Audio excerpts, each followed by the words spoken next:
जय श्री श्याम। कैसे हैं आप लोग? आई होप आप सब अच्छे होंगे। देखिए, आज मैं आपको बताने वाली हूँ पशुपतिनाथ व्रत की संपूर्ण पूजन विधि।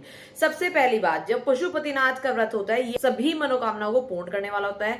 कोई भी ऐसी मनोकामना नहीं है जो कि इस व्रत से आपकी पूर्ण ना हो। कोई भी व्रत रखने से पहले आपका संकल्प लेना जरूरी होता है। हाथ में सफेद पुष्प रक्षक लेकर आपके घर के पास जो भी महादेव जी का मंदिर हो उस मंदिर में जाएं और शिवलिंग पर अपना मस्तक टिकाकर अपनी मनोकामना बोल दें और बोलें कि हे पशुपतिनाथ जी, मेरी मनोकामना पूर्ण करें, मैं आपके पूरे 5 व्रत रखूंगी। और वो अक्षत और पुष्प वहीं पर छोड़कर आ जाए। फिर आप देखिए, पहली बात, पशुपतिनाथ का व्रत आप किसी भी सोमवार से पकड़ सकते हैं। इसमें कोई ऐसा नियम नहीं है कि इसी सोमवार से पकड़ा जाए। ऐसे जब आपका मन करे तब आप पकड़ सकते हैं। फिर जो भी सोमवार से आप व्रत पकड़ेंगे उससे पहले रविवार को आपको महादेव जी के मंदिर जाना है और वहां जाकर आपको नंदी जी के कान में बोलकर आना है, कल से मैं अपने पशुपतिनाथ के व्रत शुरू करने जा रही हूँ और इनमें कोई भी अड़चन ना आए, बिना अड़चन के मेरे व्रत सारे पूर्ण हो जाएं। फिर सोमवार जो होगा उससे अपना व्रत शुरू करेंगे। देखिए, पहले व्रत पर जिस मंदिर में जाकर आप पूजा करेंगे, 5वें व्रत तक 5 व्रत में उसी एक मंदिर में जाकर आपको पूजा करनी होगी। अगर बीच में आपको कहीं जाना पड़ जाता है, कोई शादी है, कोई इमरजेंसी है, तो आपको व्रत छोड़ देना होगा और वो व्रत काउंट नहीं होगा। और अगर आपको कोई रजो धर्म बीच में आ जाते हैं तो उसमें आपको व्रत तो रखना होगा, लेकिन पूजा सिर्फ मानसिक तौर पर करनी होगी, वैसे नहीं होगी। और वो रजो धर्म वाला आपका व्रत काउंट नहीं होगा। तो उससे आगे पीछे के व्रत आपने काउंट करके पूरे 5 व्रत होंगे। अब इसमें अभिषेक कैसे करनी है, पूजा कैसे करनी है? देखिए, सुबह के समय नहा धोकर साफ सुथरे वस्त्र पहने और अपनी पूजा की थाली लगा लें। पूजा की थाली में गंगा जल, पंचामृत, बेलपत्र, धतूरा, सफेद पुष्प, कलावा, पीला चंदन, ये सब जितना अभिषेक में हमें सामग्री चाहिए वो सब सामग्री हम ले लेंगे, दक्षिणा। और सामग्री इतनी रखें कि जब आप शाम को भी पूजा करने जाएं तो आपको वो सामग्री इनफ हो, आपको बार बार उस थाली को नहीं छेड़ना है। सुबह आप अपनी पूजा की थाली लेकर मंदिर पहुंच जाएं। सबसे पहले शिवलिंग पर 3 बार अभिषेक करेंगे। पहली बार गंगा जल से, दूसरी बार पंचामृत या कच्चा दूध भी आप यूज कर सकते हैं अगर पंचामृत नहीं बना पाए। फिर तीसरी बार फिर आपको गंगा जल से अभिषेक करना होगा।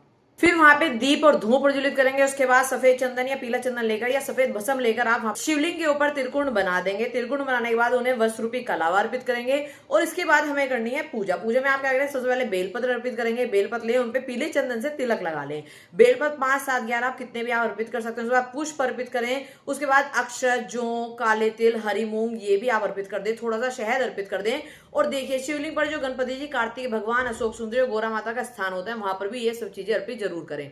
थोड़ा सा इत्र अर्पित करते हैं और उसके बाद अपनी मनोकामना हाथ जोड़ें और बोलें कि हे पशुपतिनाथ जी, मेरी ये मनोकामना आप पूर्ण करें। और उसके बाद दीपक उठाकर आप आरती कर लें और आरती करने के बाद आप घर पर आ जाएं। उस थाली को आप घर पर लाकर कहीं भी साफ सुथ जगह या पूजा घर में रख दें। देखिए, उस थाली में सुबह ही इतनी सामग्री लेनी है कि शाम को आपको वही थाली काम कर जाए, आप उसमें दोबारा सामग्री ऐड ना करनी हो। सुबह शाम संध्या के समय वही थाली आप लेंगे और उस थाली में आपको एक प्रसाद बनाना है।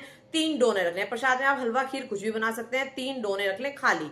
उसके बाद आप 6 दीपक रख लें घी के और मंदिर चले जाएं। देखिए, कुछ मंदिरों में संध्या के समय अभिषेक नहीं करने देते तो आप जल का छींटा देकर पूजा कर लें। और अगर अभिषेक करने देते हैं तो जैसे आपने सुबह किया था बिल्कुल वैसे ही आप संध्या के समय कर सकते हैं। अपने 6 दीपक वहां पर रख दें, पुष्पों का आसन देकर, तीनों डोने रख दें और जो प्रसाद आप घर से बनाकर लाए थे उस प्रसाद के वहां पर लाकर आपको 3 भाग कर देना है, तीनों डोनों में बराबर। उसके बाद जो 6 दीपक आपने रखे हैं उनमें से 5 दीपक प्रज्वलित कर लें। छठे दीपक को प्रज्वलित नहीं करना है और अपनी पूरी पूजा कर लें, आरती कर लें, मनोकामना बोल दें, बाबा से प्रार्थना करें कि मेरी मनोकामना जल्द से जल्द पूरी कर दें।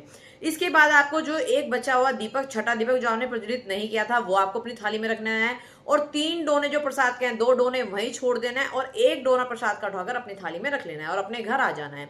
जब आप घर में प्रवेश कर रहे हो तो आपका जो मुख्य दरवाजा होता है उसके दाएं तरफ बैठना है आपको कि आपका मुख घर की तरफ हो और जो छठा दीपक था वहां पे प्रज्वलित कर देना है पुष्पों का आसन देकर और बोलना है कि हे भगवान, जैसे ये दीपक अपना प्रकाश चारों तरफ फैला रहा है, ऐसा हमारे जीवन में प्रकाश भरिए, हमारे घर में भंडारे भरिए और मेरी मनोकामना पूर्ण करिए।